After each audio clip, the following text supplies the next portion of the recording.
Assalamualaikum warahmatullahi wabarakatuh. Perkenalkan, kami dari kelompok 5 yang beranggotakan Latifah Anggraini, NIM 065, Inka Nafasa Rizky, NIM 085, Deva Salsabila, NIM 090. Di sini kita akan membahas tentang tujuan, teknik, dan prosedur dan bukti audit laporan keuangan.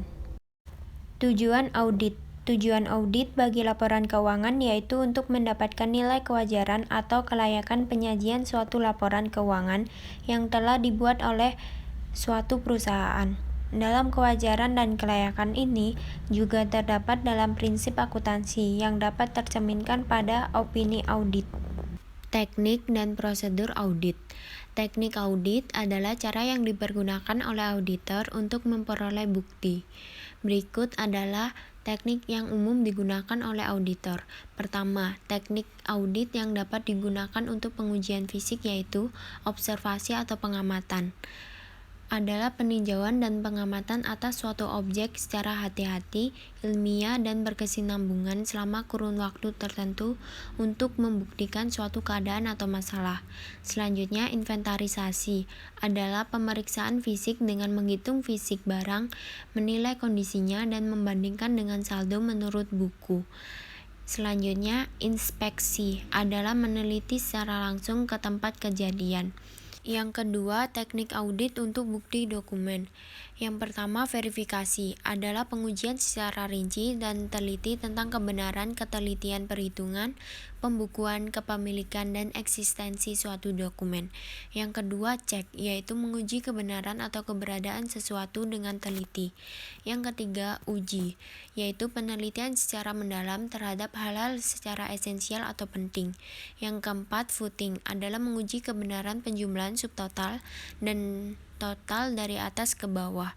Yang kelima, fudging, adalah menelusuri suatu informasi atau data dalam suatu dokumen dari pencatatan menuju kepada adanya bukti pendukung. Yang keenam, trasir, yaitu teknik audit dengan menelusuri suatu bukti transaksi atau kejadian menuju ke penyajian dalam suatu dokumen. Yang ketujuh, scanning, yaitu penelaahan secara umum dan dilakukan dengan cepat tetapi teliti. Yang terakhir, rekonsiliasi, yaitu mencocokkan dua data yang terpisah mengenai hal yang sama dikerjakan oleh bagian yang berbeda. Selanjutnya ada teknik audit untuk bukti analisis. Teknik-teknik audit yang dapat digunakan untuk mengumpulkan bukti analisis adalah: yang pertama, analisis. Analisis memecah atau mengurai data informasi ke dalam unsur-unsur yang lebih kecil atau bagian-bagian, sehingga dapat diketahui pola hubungan antar unsur atau unsur penting tersembunyi. Analisis terdapat beberapa di antaranya. Analisis rasio biasanya dilakukan atas laporan keuangan. Analisis statistik berfungsi untuk perhitungan statistik melihat rata-rata, korelasi, kecenderungan maupun kesimpulan lainnya. Perbandingan dengan bagian lain atau unit kerja lain yang diketahui oleh auditor. Teknik ini sering disebut benchmarking, membandingkan dengan unit lain yang sejenis, misal nilai kelulusan sekolah dasar A dengan sekolah dasar lainnya. Yang kedua, evaluasi. Evaluasi merupakan cara memperoleh suatu kesimpulan dengan mencari pola hubungan atau dengan menghubungkan atau dengan merakit berbagai informasi yang telah diperoleh baik bukti internal maupun eksternal. Yang ketiga ada investigasi. Investigasi adalah suatu upaya untuk mengupas secara intensif suatu permasalahan melalui penjabaran, penguraian, atau penelitian secara mendalam. Tujuannya yaitu memastikan apakah indikasi yang diperoleh dari teknik audit yang lainnya dilakukan memang benar terjadi. Yang keempat, pembandingan. Pembandingan yaitu membandingkan data dari satu unit kerja dengan unit kerja lain atas hal yang sama dan periode yang sama. Bisa juga dilakukan dengan membandingkan hal yang sama dengan periode yang berbeda, kemudian ditarik kesimpulan. Selanjutnya ada teknik audit untuk bukti keterangan. Teknik audit untuk mengumpulkan bukti keterangan adalah: yang pertama, konfirmasi. Konfirmasi adalah memperoleh bukti sebagai kepastian bagi auditor dengan cara mendapatkan informasi yang sah dari pihak luar auditi. Konfirmasi dibagi menjadi dua, yaitu konfirmasi positif dan negatif.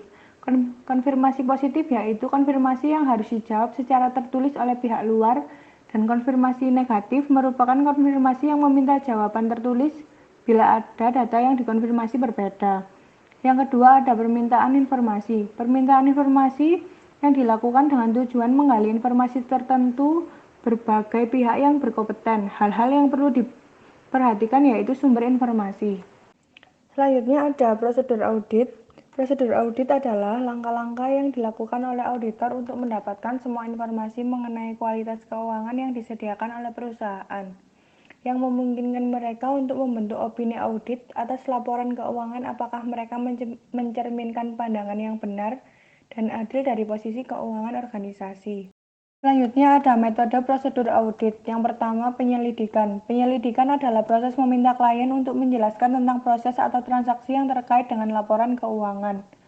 Yang kedua, pemeriksaan catatan atau dokumen.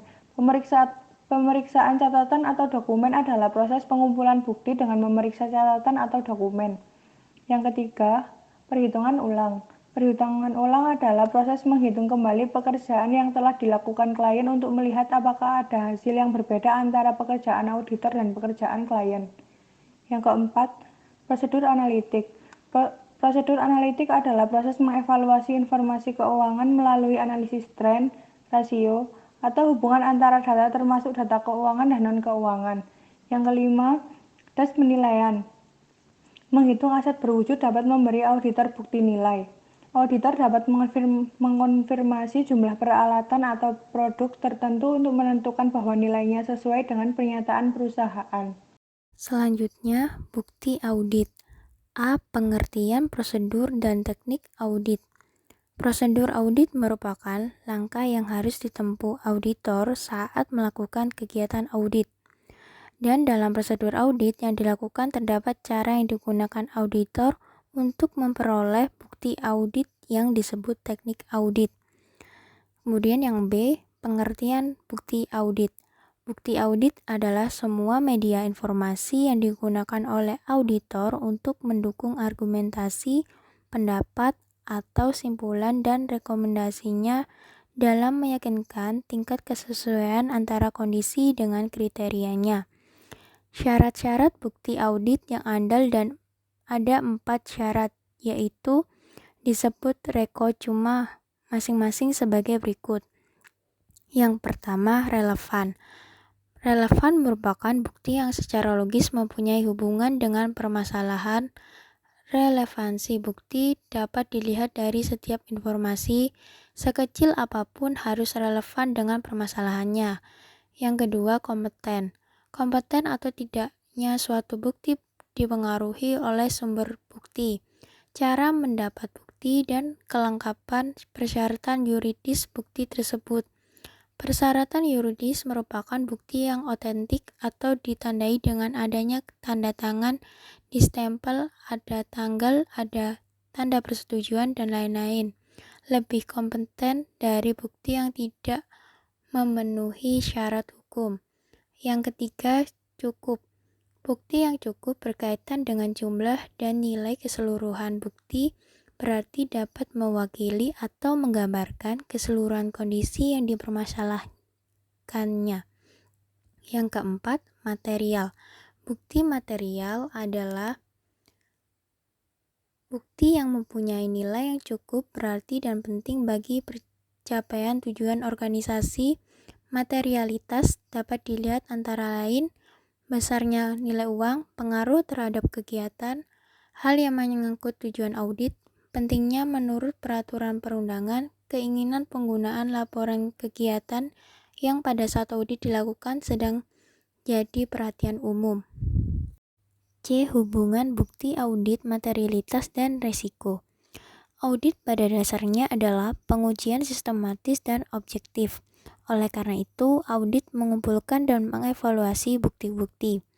Agar bukti-bukti tersebut mendukung objektivitas audit, maka pengumpulan dan pengevaluasian harus memperhitungkan materialitas dan resiko permasalahan yang diujinya. Jika permasalahan ditetapkan material, maka bukti-bukti harus dikumpulkan, dan jika tidak material, maka bukti-bukti tidak perlu dikumpulkan. Mungkin itu saja materi yang bisa kami sampaikan. Apabila ada kekurangan maupun kesalahan, mohon maaf. Wassalamualaikum warahmatullahi wabarakatuh.